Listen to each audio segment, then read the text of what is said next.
ಮುಂಚೆ ನನ್ನ ಜೊತೆ ತುಂಬ ಆತ್ಮೀಯವಾಗಿ ಹೇಳ್ತಾ ಇದ್ರು, ಇದು ಮಡಿಕೆ ವ್ಯಾಪಾರ, ನಮ್ಮ ವ್ಯಾಪಾರ ಎಲ್ಲ ಕಡೆ ಪಸರಿಸಬೇಕು, ಏನಾದರೂ ಆಗಬೇಕು ಆ ಥರ. ಆದರೆ ಅವರು 59 ಇಯರಲ್ಲೇ ಅವರ ಆಕಸ್ಮಿಕ ಮರಣ ಆಯಿತು. ಅದು ನನಗೆ ತುಂಬ ಮನಸ್ಸಿಗೆ ಬೇಜಾರಾಯಿತು. ಆ ದಿವಸ ನಾನು ಪಣ ತೊಟ್ಟೆ. ಇವಾಗ ನಾನು 4 ಲಕ್ಷದವರೆಗೂ ನಾನು ಬಿಸ್ನೆಸ್ಸನ್ನು ಮಾಡ್ತಾ ಇದ್ದೇನೆ. ಆಧುನಿಕ ತಂತ್ರಜ್ಞಾನದ ಇಂದಿನ ಕಾಲದಲ್ಲಿ ಕುಲಕಸುಬು ನಂಬಿಕೊಂಡವರ ಸಂಖ್ಯೆ ತುಂಬಾ ವಿರಳ. ಅದರಲ್ಲಿಯೂ ಕುಲಕಸುಬಿನ ಮೂಲಕವೇ ಸಶಕ್ತವಾಗಿ ನಿಂತವರು ಕೂಡ ಕಡಿಮೆ. ಆದರೆ ಅಮ್ಮನ ಒತ್ತಾಸೆಯನ್ನೇ ಮುಂದಿಟ್ಟು ಕುಲಕಸುಬನ್ನ ಆಧಾರವಾಗಿಸಿ ಮುನ್ನಡೆದು ಈಗ ಗ್ರಾಮಾಂತರದಲ್ಲಿ ಸದ್ದಿಲ್ಲದೆ ಸಾಧನೆ ಮಾಡಿದವರು ಬಂಟ್ವಾಳ ತಾಲೂಕಿನಲ್ಲಿದ್ದಾರೆ. ಇವರ ಹೆಸರು ಪ್ರಚೀನ ಕುಮಾರಿ. ಬಂಟ್ವಾಳ ತಾಲೂಕಿನ ವೀರಕಂಬ ಗ್ರಾಮದ ಮಜಿ ಎಂಬಲ್ಲಿನ ನಿವಾಸಿ. ಹಿಂದೆ ಕಂಪ್ಯೂಟರ್ ಆಪರೇಟರ್ ಆಗಿದ್ದ ಪ್ರಚೀನ ಇವರು ಕೊರೋನಾ ಕಾಲದ ಸಂಕಷ್ಟದ ಬಳಿಕ ಜೀವನೋಪಾಯಕ್ಕಾಗಿ ಹರಸಾಹಸ ಪಡುತ್ತಿದ್ದರು. ಆಗ ಅವರಿಗೆ ದಾರಿದೀಪವಾದದ್ದು ತಮ್ಮ ತಾಯಿ ಲೀಲಾವತಿ ಅವರು ಜೀವನವಿಡೀ ಕಷ್ಟಪಟ್ಟು ನಡೆಸುತ್ತಿದ್ದ ಮಡಿಕೆ ವ್ಯಾಪಾರ. ತಾಯಿಯ ಆದರ್ಶವನ್ನೇ ಪಾಲಿಸಲು ನಿರ್ಧರಿಸಿದ ಇವರು ಮಣ್ಣಿನ ಉತ್ಪನ್ನಗಳ ಮಾರಾಟಕ್ಕೆ ಮುಂದಾದರು.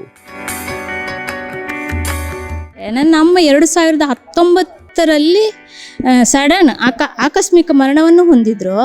ಆ ಟೈಮಲ್ಲಿ ಅವರು ಮುಂಚೆ ನನ್ನ ಜೊತೆ ತುಂಬ ಆತ್ಮೀಯವಾಗಿ ಹೇಳ್ತಾ ಇದ್ರು, ಇದು ಮಡಿಕೆ ವ್ಯಾಪಾರ, ನಮ್ಮ ವ್ಯಾಪಾರ ಎಲ್ಲ ಕಡೆ ಪಸರಿಸಬೇಕು, ಏನಾದರೂ ಆಗಬೇಕು ಆ ಥರ. ಆದರೆ ಅವರು 59 ಇಯರಲ್ಲೇ ಅವರ ಆಕಸ್ಮಿಕ ಮರಣ ಆಯಿತು. ಅದು ನನಗೆ ತುಂಬ ಮನಸ್ಸಿಗೆ ಬೇಜಾರಾಯಿತು. ಆ ದಿವಸ ನಾನು ಪಣ ತೊಟ್ಟೆ. ಮತ್ತು ನಾನು ದಾಂಪತ್ಯದಲ್ಲಿ ಬಂದಾಗ ನನಗೇನೋ ಕೆಲಸನೂ ಇರಲಿಲ್ಲ ದಾಂಪತ್ಯ ಜೀವನದಲ್ಲಿ. ಮತ್ತು ನಾವೇನೋ ಕೊರೋನಾದ ಪರಿಣಾಮ ಆಯಿತು, ಅಲ್ಲದೆ ಇವಳದು ಮಗಳದ್ದು ವಿದ್ಯಾಭ್ಯಾಸಕ್ಕೂ ನಮಗೆ ಅಲ್ಲಿ ಘಟ್ಟದಲ್ಲಿ ಕಷ್ಟ ಅಂತೇಳಿ ಈ ಕಡೆ ದಕ್ಷಿಣ ಕನ್ನಡಕ್ಕೆ ನಾವು ಬಂದೆವು. ನನ್ನ ಗಂಡನೂ ಅಷ್ಟೇ ಬಾಲ್ಯದಲ್ಲಿ ಬೇರೆ ಕಡೆ ಇದ್ರು ಅವರು. ಹಾಗಾಗಿ ಅವರಿಗೆ ಊರಿನ ಪರಿಚಯನೇ ಇರಲಿಲ್ಲ. ಹಾಗೆ ಅವರು ಅಲ್ಲೇ ಅಂಗಡಿ ಮಾಡಿಕೊಂಡೆವು ಟಿವಿದ್ದು. ಅದರಲ್ಲಿ ಅಷ್ಟಕ್ಕೇನು ಮುಂದೆ ನಾವು ಬಂದಿಲ್ಲ. ಯೂಟ್ಯೂಬಲ್ಲಿ ಟೈಲರಿಂಗ್ ವೃತ್ತಿಯನ್ನು ಕಲಿತೆ. ಆ ಟೈಲರಿಂಗನ್ನು ನಾನು ಮಜಿಯಲ್ಲಿ ಮಾಡ್ತಾ ಇದ್ದೇನೆ ಇವಾಗಲೂ ಅಷ್ಟೇ. ಬ್ಲೌಸು ಮತ್ತು ಓವನಲ್ಲಿ ಬ್ಯಾಗ್ ಸ್ಟಿಚಿಂಗ್ ಈ ಥರ ಮಾಡುವುದೆಲ್ಲ ಮಾಡ್ತಾ ಇದ್ದೇನೆ. ಅದೆಲ್ಲ ಮಾಡುವಾಗ ಏನೋ ಅಷ್ಟಕ್ಕಷ್ಟೇ ಅನಿಸಿತ್ತು. ಮತ್ತು ನಾನು ಅಮ್ಮಂದೊಂದು ಆಸೆ ಇತ್ತಲ್ಲ, ಹಾಗೆ ಸ್ವಲ್ಪ ಕೇವಲ 4,000ದಿಂದ ಬಿಸ್ನೆಸ್ ಸ್ಟಾರ್ಟ್ ಮಾಡಿದ್ದು. ಇವಾಗ ನಾನು 4 ಲಕ್ಷದವರೆಗೂ ನಾನು ಬಿಸ್ನೆಸ್ಸನ್ನು ಮಾಡ್ತಾ ಇದ್ದೇನೆ.